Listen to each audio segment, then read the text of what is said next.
और बूढ़ी बूढ़ी माछा वाले एरिया बच्चा बच्चा और पार्टीको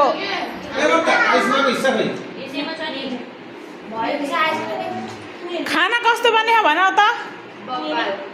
राम्रो छ नि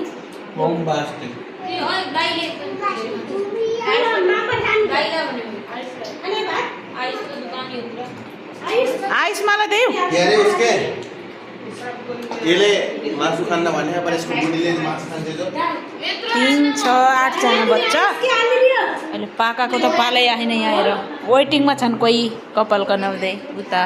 यता हाम्रो पालो आएको छैन अहिले एउटा भान्से ल्याएर यहाँ भुलेर बेहाल भन्छ